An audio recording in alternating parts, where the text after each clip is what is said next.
Bonjour, bienvenue sur le plateau de Paroles de Femmes. Nous poursuivons sur notre série La réussite professionnelle.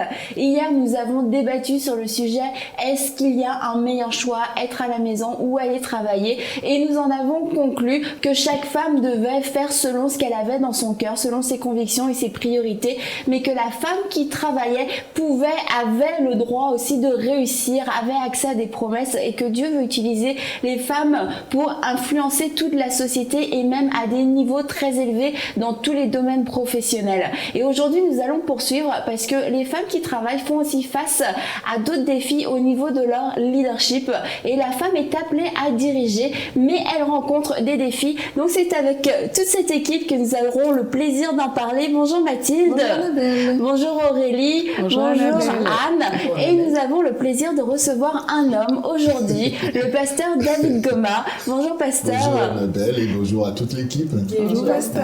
Le pasteur David Goma, on a juste échangé tout à l'heure rapidement avant l'émission et je vous assure, il y a des choses vraiment très intéressantes à vous dire, mesdames, qui vont vous encourager.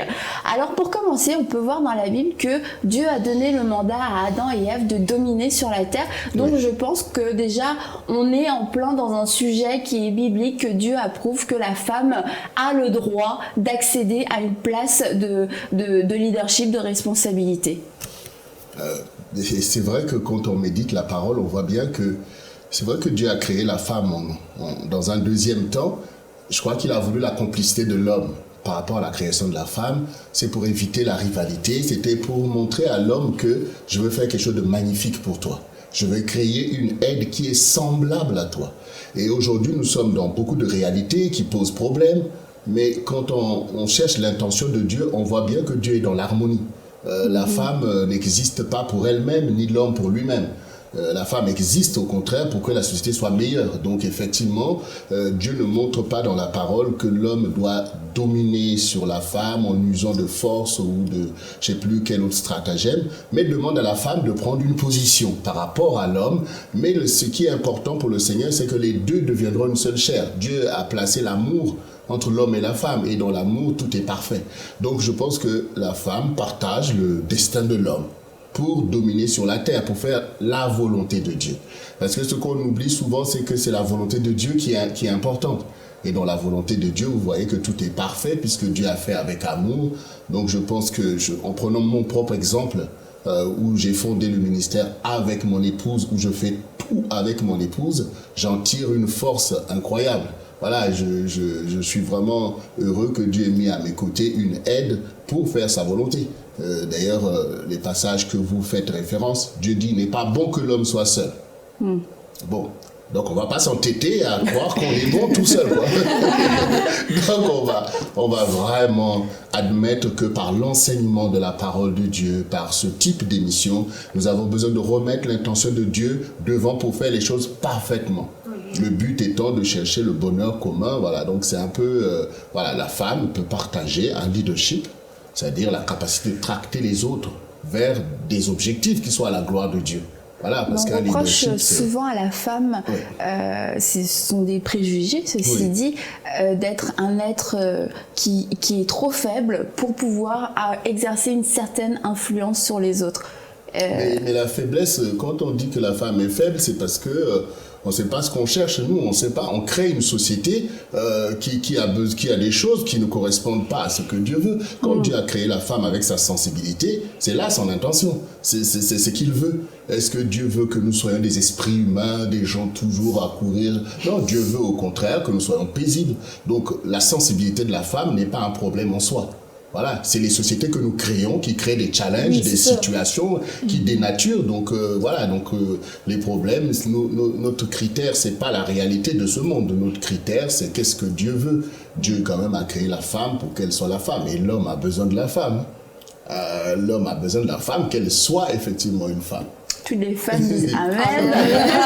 Si Dieu pensait qu'Adam s'en sortirait très bien seul, il n'aurait jamais créé Ève. Oui, parce que vous voyez les dérives que ça emmène dans nos sociétés. À force de se mépriser les uns les autres, on voit des mondes d'hommes, des mondes de femmes avec des choses que nous savons. Où l'homme s'enferme dans son propre image et ne plus devoir maintenant aller être avec un autre homme. Et les femmes aussi, finalement, qui rejettent l'image de l'homme, on voit ce que ça donne. Bon, nous, au milieu de tout ça, on est le peuple, on est les envoyés de Dieu, on est la lumière du monde pour réussir à ramener les équilibres qui manquent, affirmer les choses qui sont les premières choses. Parce que quand le Seigneur dit « vous rebâtirez sur d'anciennes ruines », ça veut dire que la société est dans tous les états, mais on ne va pas mettre d'autres fondements. On va aller enlever tous les débris et retrouver les fondements d'avant, c'est-à-dire l'homme et la femme ensemble à chercher le bonheur que Dieu a placé sur la terre. Les choses sont cachées, mais ils sont là. C'est vrai que retrouver, pour moi, même ma présence sur votre plateau est quelque chose qui me réjouit parce que dans mon ministère, je n'ai jamais considéré, par exemple, l'association de mon épouse, l'association des femmes chrétiennes, comme les affaires de femmes. Voilà, c'est pas comme ça que je vois les choses. Je crois que Dieu dit, voilà, je vais créer une aide semblable à lui. Votre émission doit être quelque chose que les hommes doivent regarder parce que c'est eux qui ont besoin de ça. Parce que nous, on a aussi une organisation des hommes qui s'appelle le MIDH, Mouvement pour l'identité divine de l'homme. Mais quand on se retrouve entre hommes, notre sujet, c'est la femme. Le sujet, c'est la femme, parce que sinon, ça devient un club d'hommes et là, ça peut emmener des choses que les femmes peuvent redouter. C'est certain, nous suscitons de multiples conversations les plus édifiantes. Voilà, la femme est le sujet de l'homme. Mais c'est intéressant ce que vous dites, pasteur, parce que, en fait, moi, ce que je retire de tout ça, c'est qu'on a un gros défi à relever dans l'Église, et particulièrement dans notre génération. Parce que, aussi bien, si on se met 100 ans en arrière, 200 ans en arrière, la femme était quasiment prise pour un enfant. Et après la grosse révolution du féminisme, dans la deuxième partie du XXe siècle, on s'est retrouvé avec un retour de balancier dans l'excès inverse, c'est-à-dire que la femme a pensé pouvoir se substituer à l'homme. Voilà. Et on a, des deux manières, on a nié l'ordre que Dieu voulait dès le départ pour l'homme et la femme. Et on se retrouve avec maintenant aussi avec une pensée dénaturée, pensant que la femme peut se substituer à l'homme, ce qui est faux. Et on a enlevé à la femme ce qui faisait d'elle une femme et sa force, sa beauté, selon ce que Dieu voulait. Et c'est un gros défi pour l'Église d'aujourd'hui de remettre les choses bien à leur place, des rapports hommes-femmes. Là, vous avez du boulot. Parce que oui, c'est vrai qu'aujourd'hui, les femmes sont déterminées. Franchement, elles sont vraiment déterminées à prendre leur place. Et on sait que derrière, il y a des idéologies pernicieuses, le gender et toutes ces choses. Mais la femme a toujours été créée par Dieu pour être celle qui rend la société meilleure. Et donc ces valeurs-là, dans le leadership de la femme, doit être un leadership qui arrange les choses, puisque les hommes, les premiers, ont déraillé, ça on le sait. Voilà. Et à cause de ça aussi, la femme, croyant chercher sa propre justice, a aussi dépassé les bornes. Et c'est ce que nous assistons dans la société. Et les premières victimes sont les enfants qui ne bénéficient plus d'une éducation apaisée. Et on voit la violence, on voit la délinquance. Donc le défi de la femme, comme autrefois, puisqu'il s'agit de rendre Adam meilleur, aujourd'hui encore, votre défi, c'est de rendre aussi l'homme meilleur. Mais on peut facilement se tromper en se disant, voilà, moi aussi j'ai souffert, et parce que la souffrance de la femme est une réalité. J'ai souffert, allez, je prends mon propre leadership, je fais mes affaires. Donc on prive l'homme de l'aide. Parce que c'est ça que le Seigneur dit. Donc il doit, dans le leadership de la femme, toujours l'identité que mon mari, pour ceux qui sont mariés, ou l'homme doit recevoir de moi. Et non pas développer un leadership égoïste, comme on voit dans le féminisme, effectivement, où la femme veut concurrencer l'homme, veut damer le pion à l'homme. Et dominer l'homme. Dominer l'homme. Et là, donc, on se retrouve dans ce que Satan cherche depuis le début.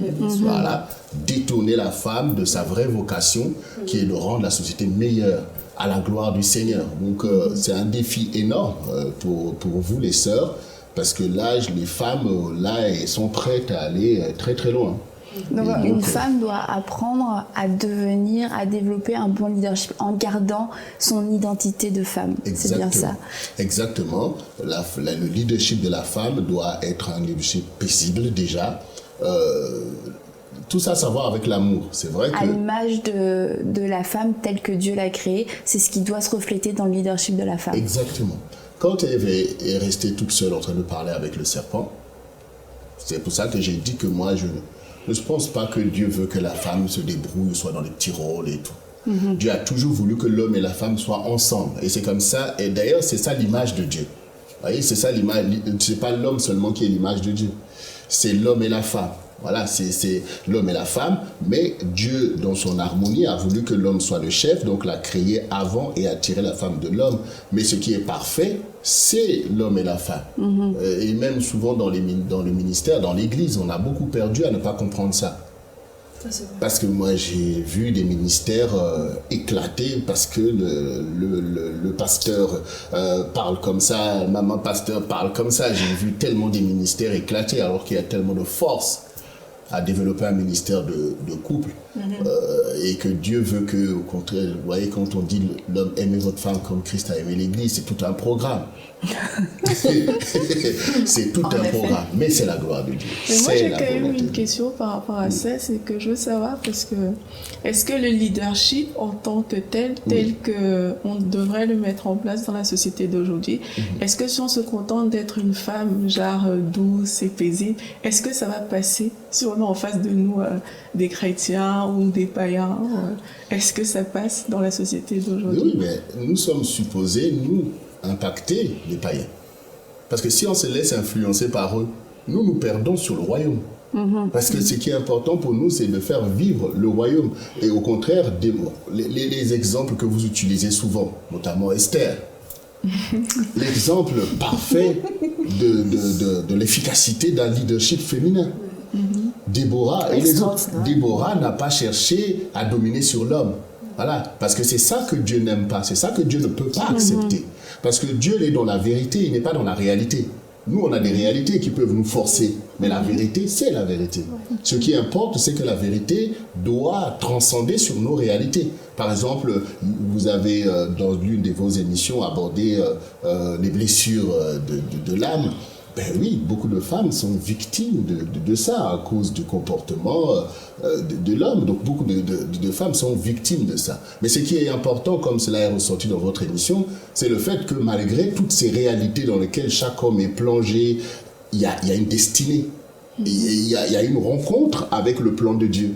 Et ce plan de Dieu doit prévaloir sur nos réalités. Ce qui fait que la femme va retrouver sa paix, sa joie et la capacité d'apporter sa contribution. Parce que nous vivons dans notre génération avec un potentiel pour que cette génération soit à la gloire de Dieu. Donc effectivement, dans le monde professionnel, il faut se battre. C'est ce que maman a imposé. Voilà, c'est se battre, devenir, je sais pas, des guerriers dans tel ou tel domaine. Mais c'est à cause de ça que la société souffre, parce que malgré tout ça, regardez les crises dans lesquelles on est. La société est en crise. C'est parce qu'il manque des valeurs. Voilà. Donc il faut garder les valeurs, parce que les valeurs, c'est ce qui nous bénit. Voilà. Garder une femme, elle peut être elle-même. Elle doit réussir à s'imposer avec ses valeurs, sinon elle est perdante. Elle est perdante. Parce que quand vous aurez fait tout ça pour la société, vous êtes vous-même ravagé, vous n'avez pas la paix, vous n'avez pas la joie. Et ça crée ce qu'on appelle des femmes potomitans. Vous voyez, c'est souvent dans la Caraïbe. La femme potomitan, c'est celle qui porte toute la société, mais en même temps, elle est aigrie. Elle ne connaît pas l'amour, elle ne connaît pas la joie, elle a tout fait pour tout le monde et jamais rien pour elle. Donc, voilà, donc nous gagnons tous dans l'équilibre. Nous gagnons tous dans l'équilibre. Moi, même moi en tant que pasteur, mais je suis vraiment béni du fait que je partage ça avec mon épouse. Vous ne pouvez pas savoir comment parfois je peux être, quand on est séparés, comment je peux hésiter sur la cravate en me disant qu'est-ce qu'elle va préférer. Enfin, tu vois, comment je sais que ces choses-là sont des choses en fait qui sont vraiment bonnes parce que vous voyez cette complémentarité, vous voyez que bon, Dieu n'a pas voulu que l'homme soit parfait tout seul. Voilà. Tout à l'heure, on a parlé de Déborah et d'Esther rapidement. Ces femmes qui ont su garder leur rôle, ne pas dominer sur les hommes, ne pas utiliser leur influence pour écraser l'homme, justement. Et on voit qu'elles ont réussi à influencer une nation entière. Mais il y a des femmes, ceci dit, c'est une réalité, qui font face à de l'opposition au niveau des hommes. Une femme qui a un certain leadership, qui peut avoir un poste d'influence et qui va du coup diriger des hommes, ça peut créer aussi des conflits, ça peut créer beaucoup d'opposition. Bien sûr, les challenges de la femme sont là, dans la société, dans le foyer, partout. La femme, effectivement, va être d'abord confrontée à la mentalité de l'homme. Donc quand un homme n'est pas renouvelé, ce que je pense aujourd'hui, c'est pas ce que je pensais hier. Quand on grandit, on voit la condition de la femme, on voit l'homme, on cherche à se dire l'homme doit être comme ça, on se trompe sur ces choses. C'est quand le Seigneur te montre la voie parfaite. Voilà. Dieu est pour l'amour, Dieu est pour le bonheur de tous. Donc à partir de là, il y a un changement de mentalité qui fait que effectivement la femme n'a pas à être confrontée si elle est choisie. Parce que quand on regarde Esther, effectivement, c'est l'un des personnages les plus célébrés par les Juifs. Voilà. Elle a fait preuve de beaucoup de sagesse pour sauver ce peuple-là, parce que le danger était là. Donc pour moi, je pars du fait que le potentiel de la femme ne peut pas être nié. Dieu a quand même, s'il voulait que Adam atteigne son objectif en créant la femme, il a forcément mis quelque chose de différent, quelque chose de meilleur. Et ces choses ont été souvent bridées par l'ignorance, la manipulation de l'ennemi, qui fait que l'homme et la femme se neutralisent. Et on perd dans ça. Donc, les femmes sont confrontées à des réalités, parce qu'aujourd'hui, le travail, le monde du travail, ce monde du travail est venu par le fait qu'avec les guerres et tout, la femme s'est retrouvée au devant de la scène par rapport au monde du travail. Et la société dans laquelle nous sommes fait que même beaucoup d'hommes sont contents de voir que leurs femmes travaillent. On ne peut plus se retrouver dans les histoires d'avant. Bon, maintenant, comment aborder ces challenges-là de la meilleure manière en gardant le fondement, c'est-à-dire l'amour entre l'homme et la femme, l'épanouissement, l'équilibre, toutes ces choses qui manquent. Donc à partir de là, je pense qu'il y a besoin d'enseigner la femme et l'homme aussi. Voilà, il y a besoin aussi de comprendre, de faire comprendre aux hommes que la femme est là pour l'homme. C'est pas un ennemi, c'est pas un être subalterne. Comment la femme concrètement peut faire face quand elle vit de l'intimidation, quand elle vit des remarques tout le temps déplaisantes, de l'injustice dans le milieu du travail, comment elle peut faire face à ça? Mais la femme déjà, elle ne pourra pas s'en sortir sans Dieu. La femme ne pourra pas s'en sortir sans Dieu. Il faut que la femme comprenne que Dieu a donné à l'homme déjà d'abord le leadership, et que le leadership de la femme ne pourra jamais éclipser ou dominer le leadership de l'homme. Donc Dieu n'est pas dans la confrontation. La femme ne doit pas faire ce choix, et Satan l'y pousse en fait. Mais c'est un choix erroné, parce que Dieu ne pourra jamais accepter que le leadership de la femme puisse écraser le leadership de l'homme, parce que ce n'est pas le plan de Dieu.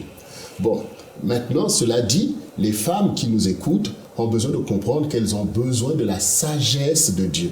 C'est ce que le Seigneur montre quand on voit, effectivement, on ne peut pas dire, comme dans d'autres sociétés, la femme doit rester à la maison. C'est pas lui, puisqu'on voit dans le Proverbe 31, on voit au contraire que la femme est pourvoyeuse de vie. Elle a une intelligence remarquable dans ces choses. Donc, l'homme, on en a besoin, la société, on en a besoin. Maintenant, ce qui importe, c'est que la femme comprenne que Dieu dit, la femme sage bâtit sa maison. Et la sagesse ne peut venir que de Dieu, parce que la sagesse de ce monde est erronée. Parce que la sagesse de ce monde, c'est quoi? On va dire à la femme, vous voyez, dans des sociétés comme dans la Caraïbe ou même en Afrique, on va dire à la femme, surtout ne fais pas confiance à l'homme, ton mari c'est ton travail, et tout ça. Et donc on voit des femmes effectivement carriéristes et tout, et qui mettent de côté le côté de l'amour de l'homme, qui est un facteur d'épanouissement pour elle-même en tant que telle, parce qu'une fois qu'on est sorti de tout ce système de maman où on veut travailler, gagner de l'argent pour toujours payer les loyers et toutes ces choses, qu'est-ce qui contente notre âme? Ce sont ces choses-là que Dieu a fait. Donc ces femmes qui sont confrontées à ces défis, au lieu d'aller à la confrontation avec l'homme, qu'elles cherchent par la sagesse divine, toujours les mêmes modèles. Esther s'est retrouvée devant un roi fermé, qui ne voulait même plus la voir, qui va cautionner des complots contre son peuple, mais devant un tel dilemme. Vous voyez Vasti. Quand Vasti a renvoyé les envoyés du roi, quand on regarde bien, on va dire, mais humainement, on va dire, elle a raison. Un ivrogne qui veut l'exhiber et tout ça. Donc on pourrait dire que humainement, elle avait raison. Mais elle n'avait pas raison parce qu'elle n'avait pas compris que cette personne avait droit de vie ou de mort, même si c'est un ivrogne. Mais il a un pouvoir. Et donc, c'était pas sage d'affronter le roi de cette façon-là. Mais quand Esther se retrouvait dans le même challenge, elle s'est humiliée devant Dieu. Et donc, Dieu qui a créé la femme pour l'homme est là aussi pour rappeler à l'homme que je n'ai pas créé la femme pour que tu la méprises. Je l'ai créée pour que tu sois meilleur, pour que j'atteigne mes objectifs. Donc, si Dieu prend, et si la femme prend Dieu pour allié, toujours pour poursuivre l'objectif de paix et de la gloire de Dieu, Dieu va l'accompagner. Et l'homme aussi va pouvoir s'humilier. Mais est-ce que vous pensez que la femme a vraiment besoin d'être redorée dans son image par rapport à est-ce que l'homme, oui, de la façon dont les hommes voient la femme, est-ce qu'elle est vraiment stéréotypée ou... Mais en fait, le défi est global. Il ne faut pas penser que les hommes sont si bien positionnés pour faire la volonté de Dieu. On le voit, même dans l'Église, il y a vraiment besoin d'en parler comme ça pour que tout le monde réalise. Parce qu'on est tous dans nos réalités, en fait. Butés dans les choses en croyant, mais cherchant d'abord la volonté de Dieu. Et ça, c'est vraiment quelque chose qui est très important pour moi. La volonté de Dieu, la volonté parfaite de Dieu. Quand moi, en tant qu'homme, ce que j'ai compris, c'est que Dieu veut que je puisse aimer la femme. Donc ça, c'est pour moi quelque chose à ce moment-là de fondamental. Donc quand aimer la femme veut dire quoi? Quelle est l'aspiration de la femme? Donc je veux elle a des choses en elle. Elle veut trouver sa place. Elle veut marcher à côté de l'homme. Donc à partir de ce moment, aider la femme. Quand je fais le ministère avec mon épouse, je sais que ce que je fais, elle peut faire. Moi, je suis fier de découvrir ces choses. Je suis fier de voir son challenge, comment elle emmène les choses. C'est ma joie personnelle. Donc, je ne peux pas être contre ça. Je ne peux pas être contre ça. Mais donc, quand l'homme découvre aussi que la femme est vraiment son complément, dans le sens que souvent la femme est beaucoup plus connectée avec ses émotions. Oui. On va dire que la femme est plus intuitive. Est-ce que vous trouvez vraiment ça comme un grand bénéfice de travailler avec votre épouse? Est-ce que vous voyez vraiment que votre épouse vous apporte peut-être des choses que vous n'avez pas? Exactement. Mon épouse me rend forcément meilleur. Et moi, je veux savoir, est-ce que ce que vous dites, c'est juste dans le cadre des relations? C'est juste pour les caméras? Homme, femme mariée. Ouais. Et dans le cas où une femme, juste femme, est confrontée à des personnes dans la société, tout simplement. Qui n'ont pas son mari. Qui n'ont pas de lien direct. Oui, est-ce que c'est valable? Bon, déjà, parlant de moi, c'est vrai que ceux qui connaissent mon ministère savent le zèle que je mets pour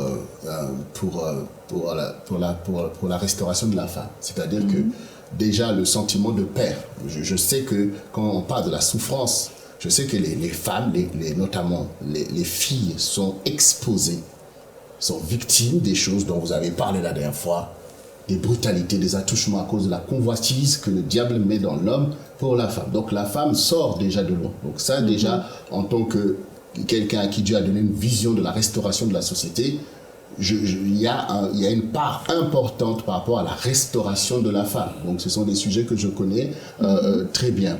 Après, maintenant, le côté où la femme, en tant que être dans la société, qui est aujourd'hui aussi le recul du mariage est une réalité, ça expose encore la femme. C'est-à-dire que la femme se retrouve toute seule, n'a pas l'appui de l'homme, ni même la protection qu'elle a besoin. La femme est un être sensible, vous devez vraiment réaliser que la femme a besoin de l'homme. Ça, c'est une réalité. Bon, maintenant, la société est ce qu'elle est, les mariages sont difficiles, la femme se retrouve seule, et bien chacun doit pouvoir s'assumer, se débrouiller pour avancer. Après, comme on verra, peut-être la monoparentalité, tout ça, voilà, ça pèse sur la femme et c'est pas simple de réussir. Voilà, c'est pas simple de réussir professionnellement, c'est pas simple de pouvoir nourrir ta famille et les sociétés sont de plus en plus complexes. Donc, ces défis sont là, mais que la femme ne se perde pas dans ses choix, dans ces idéologies-là. Que la femme comprenne qu'elle a une alliance particulière avec Dieu. Voilà, la femme est spirituelle. Voilà. Et ce qu'on a besoin, c'est d'aider vraiment toutes les femmes qui nous écoutent à réaliser que, et d'ailleurs l'Église, nous en tant que pasteurs, on a une grande responsabilité pour créer des conditions que l'Église soit le lieu où la femme vient pour être enseignée, être encouragée, pour qu'elle n'affronte pas toute seule ces challenges-là. Même si elle n'est pas mariée, elle doit pouvoir avoir par l'enseignement, la prière, un appui. Parce que Dieu n'a pas créé la femme pour qu'elle se débrouille toute seule. Si déjà elle a fait l'expérience avec Adam et qu'il a vu que ce n'était pas bon, il va maintenant créer la femme pour dire débrouille-toi. Voilà. Donc il faut vraiment réaliser la nécessité de créer à nouveau un lien social qui fait que, par exemple, quand vous êtes dans des structures comme ça, vous avez besoin d'échanger, chacun son expérience, pour qu'une femme ne soit pas seule en train de se tromper de combat, de se dénaturer, parce que ça ajoute souffrance à souffrance. Vraiment ce côté-là de la femme qui est toute seule, livrée à elle-même, qui se débat et qui soit obligée d'affronter les hommes, de se dénaturer. Vous voyez que beaucoup changent, tu peux même tes cheveux, tu es obligé de couper, tu es obligé de t'habiller d'une certaine manière et tout, mais c'est une grande perte. Qui n'apporte rien ça n'apporte rien, sinon que, au contraire, d'autres types de problèmes, en fait. Mais pour en revenir à la question d'Aurélie, juste pour clôturer ce point-là, c'est parce que vous dites « j'aime ma femme, je sais que Dieu a créé la femme pour moi, mais dans le cadre du travail, ce serait bizarre que un homme dise « j'aime les femmes à mon travail, je vous célèbre, vous êtes là pour mon bien ». C'est dans des relations moins personnelles, mais juste professionnelles, que ça peut créer un écart, parce que l'homme et la femme vont cohabiter dans le milieu professionnel, mais pas de la même manière qu'un homme va cohabiter avec son épouse. Bien sûr.